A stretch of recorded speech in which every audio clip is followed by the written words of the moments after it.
Good evening, and welcome back to the Heal Security Dispatch Deep Dive with your hosts Mark Davis, a cybersecurity analyst, and Diana Richards, a technology strategist focused on keeping healthcare secure, your trusted source for the latest in cybersecurity trends and expert insights, proudly presented by Heal Security. Today's Friday, October 17th, 2025. Welcome back. We've got a pretty packed set of sources today, and frankly, some quite alarming developments. What we're seeing is a clear step up in attacker tactics, really across the board. So our mission for this deep dive is to give you a quick but comprehensive look at some recent cyber threats. And these threats really show two main things: very advanced evasion techniques, and maybe more troublingly, the exploitation of critical third-party vulnerabilities. Yeah, and what's striking, I think, and quite concerning is just how varied the targets are. Yeah. But the underlying motive, it seems to be the same, abusing trust. We're looking at, high-end places like Sotheby's, the auction house, major operational players like Envoy, the airline subsidiary, Right. all the way down to tools people use every day, like Zendesk for customer service. And yes, even TikTok, believe it or not, being used to deliver malware. The common thread here, really, is how hard it's becoming to spot malicious activity when attackers manage to exploit systems we're supposed to trust. Okay, let's dig into that theme right away, exploiting trust, because it hits right at the platforms designed to, well, help users and businesses. If you're running a business relying on SaaS providers, this part's key. Let's start with that Zendesk flaw. It really shows how a kind of subtle logic gap can be blown up into a huge attack. It's a classic case of attackers thinking, well, laterally.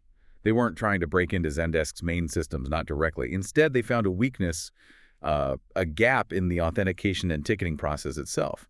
By exploiting issues in access controls, probably involving compromised or just poorly managed API tokens, they could basically generate and send out huge numbers of fake support messages. So this isn't like standard phishing then, where they just send a bad email and hope someone clicks. No, not quite. It's fundamentally different. They weren't just targeting the user's judgment, click here. They were exploiting the system's own logic. They used the platform's legitimate way of handling tickets, a trusted communication channel inside the company, to flood users with misleading stuff, all automated. Right. Precisely. Yeah. They turned a trusted workflow into a distribution channel for fraud, making it look like it came from a legitimate source. And this really underlines why managing those API connections is so critical. If you have compromised tokens, scripts can just bypass the usual checks. Yeah. When you grant that kind of machine-level trust via an API token, if you don't watch it like a hawk, it becomes your biggest vulnerability, lets attackers move incredibly fast. It's a huge warning sign for anyone integrating SaaS platforms. You really have to audit those connections. Okay, so Zendesk was about customer support data, but we also saw this kind of third-party risk-hit operational data, really high-stakes stuff, with Envoy, the American Airlines subsidiary. They confirmed a data theft related to their Oracle systems. Yeah, this one broadens that definition of third-party risk. Yeah. It's not just about external SaaS apps here. It seems the focus was more on internal or maybe vendor-managed systems, specifically Oracle, used for core operations. And the initial findings suggest the attackers got in and pulled out information from backup and archival systems. Archival data, so not even the live stuff. Why target backups? That seems less immediate. Well, think about it. Companies often pour resources into securing the live production environment, right, where data is constantly moving. Archival systems, while they're important for compliance and things, they often get, let's say, less frequent attention. The credentials to access them, especially if third-party vendors or internal teams managing older stuff are involved, those credentials might be older, maybe not as secure, possibly over-permissioned. And that archive data, it still holds really sensitive stuff. Compliance records, old employee data, maybe proprietary operational details. It's basically a gold mine that attackers sometimes find easier to crack than the heavily fortified live systems. Okay, that makes sense. It really drives home the need to review all access, especially with complex systems like Oracle environments.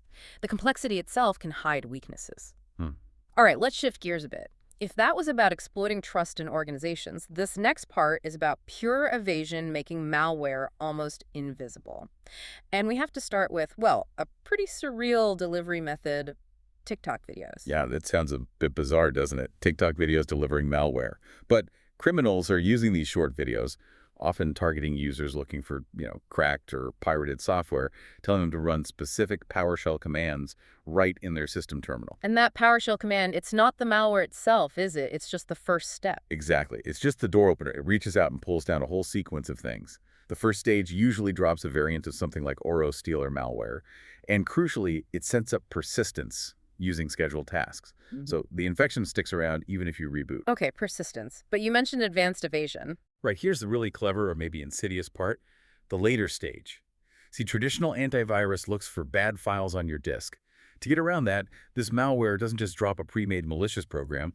Instead, it actually instructs the victim's own computer to compile C# code locally, on the fly. And then, once compiled, it injects and runs that malicious code directly in the computer's memory. Whoa, hold on. Compile it on the victim's machine and run it in memory. Why is that so much stealthier? Think of it like this. Traditional malware is like trying to sneak a finished weapon past a security guard. They might spot the weapon itself. This method is like smuggling in the individual, seemingly harmless parts, the C# source code, and then assembling the weapon inside, maybe in a back room where the guard isn't looking. Because the final malicious program never actually exists as a file on the disk for scanners to find, it just slips right past many traditional defenses. It only lives in memory. That's pretty much the definition of fileless malware. Right. Fileless. That's a huge shift. It means defenses really need to watch what programs do, not just what files are. Constant behavioral monitoring becomes critical. Absolutely. Okay. And speaking of making bad things look legitimate, we also saw Microsoft take pretty drastic action recently. They revoked around 200 fraudulent code signing certificates. Yes, a major cleanup effort. And these certificates were mostly tied to that nasty Reseda ransomware campaign. To get why this is a big deal, you need to understand what a code signing certificate does. It's essentially a digital stamp of approval. It tells your operating system, hey, this file comes from a verified publisher and it hasn't been messed with. It guarantees, or is supposed to guarantee, provenance. So the attackers basically got their hands on fake or stolen digital passports for their malware, making it look totally legitimate to the system. Exactly that. They used valid-looking signatures, maybe fraudulently obtained, maybe stolen, and that significantly lowered the bar for detection. The malware had this built-in layer of trust that let it run, often getting deeper into the system before anything flagged it as suspicious. So Microsoft revoking them is good, but it also highlights a problem, doesn't it? It does. While the revocation is necessary, it points to a critical gap. If your security relies heavily on just checking if a signature exists and is technically valid at that moment, but that signature was actually fraudulent and gets revoked later, well, the malware might have already gotten in and done its damage in that time window. It makes you question the whole system of trust based on signatures alone. Is this revocation a success or a sign that the system itself is being successfully undermined? It's probably a bit of both. But strategically, for organizations, it means you absolutely cannot rely solely on that signature check anymore. You need to validate where executables are coming from, use behavioral analysis. The signature is like one piece of the puzzle, but it's definitely not the whole picture now. Okay, let's pivot one more time. We've talked technical evasion, exploiting system trust. Now let's focus purely on the target value of data. We saw Envoy's operational data get hit. Now let's look at Sotheby's, where the breach was all about confidential client information. Yeah, the Sotheby's incident is a really stark reminder that attackers aren't always just after credit cards or social security numbers. Sometimes they're after information that gives them leverage. Hackers got into Sotheby's systems and specifically stole sensitive data related to auctions. What makes that auction data so uniquely valuable compared to, say, breaching a regular online store? It boils down to confidentiality and discretion. The data exposed apparently relates directly to high net worth individuals, people consigning valuable items, people buying them. This isn't just PII, it's highly sensitive commercial information. Knowing who bought what, who bid on what, who sold what, leaking that could seriously impact future deals, client privacy, maybe even be used for manipulation or targeted attacks. For a business like an auction house, discretion is almost currency. Exposing that data gives criminals a really potent form of leverage. Wow, and that loops right back to our first theme, doesn't it? The absolute need for strong access controls around systems holding sensitive data no matter the industry. Absolutely. When your entire business model relies on keeping transactions confidential, the systems holding that data need Fort Knox-level security and governance. The Sotheby's breach really raises questions about, vendor access, maybe cloud security configurations, internal controls, especially around those client-facing systems with irreplaceable, high-stakes data. It proves confidential business data itself is a top-tier target. Okay, so we've covered a lot of ground here. Fake support tickets, stolen backups, malware that builds itself inside your computer, compromised digital signatures, breaches targeting ultra-confidential client data. So let's boil it down. What does all this mean for you, the listener, trying to navigate this increasingly complex landscape? Right. I think we can pull out three really critical takeaways from everything we've discussed today. Things that should probably influence how you think about threats and plan your defenses. First, trust itself is the vulnerability being exploited. Attackers aren't just breaking down doors anymore. They're using the keys you gave them or the trusted pathways you built. Whether that's trusting a third-party platform like Zendesk, assuming your Oracle backups are secure enough, or relying too heavily on a digital signature appearing valid. Adversaries are weaponizing that existing trust systematically. Okay, trust as the weak link. What's second? Second, defense has to move beyond just static checks. Looking for known bad files isn't enough anymore. The techniques like memory injection, that self-compiling code we talked about, they're specifically designed to evade those kinds of checks. You have to monitor behavior, what processes are actually doing on the system, not just what files exist. Without that, you'll miss these stealthier attacks. Makes sense. Behavior over static signatures. And the third? And third, archived data and high-value client information are still prime targets. Don't neglect them.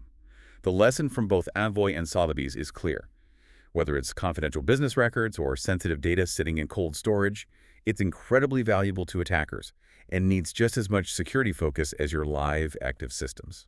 That's a really clear, actionable summary. It feels like we're definitely past fighting simple break-ins now. We're up against challenges to the very definition of, well, security, software legitimacy, and digital trust. Which leads to the big question, doesn't it? Since attackers are now so successfully weaponizing things we previously trusted: credentials, code signatures, vendor access, and doing it at scale, what long-term fundamental changes does the industry need to make to actually redefine what trust even means for digital identity and software provenance? We might need to rethink our baseline assumptions entirely. That is indeed the heavy question we all need to be grappling with, a crucial point to ponder. Thank you for joining us for this deep dive into the latest in cybersecurity trends and expert insights. We really appreciate you taking the time to seek knowledge with us, keep questioning, and keep learning. Thank you for joining us for this edition of HEAL Security Dispatch Deep Dive. We appreciate your time and hope today's insights provided valuable perspective. Be sure to tune in again on Monday for more expert updates and critical cybersecurity news. Don't forget to like, subscribe for ongoing coverage, and sign up for a free trial of HEAL Security Desktop at healsecurity.com. Until next time, stay safe, stay informed, and continue to secure your digital world.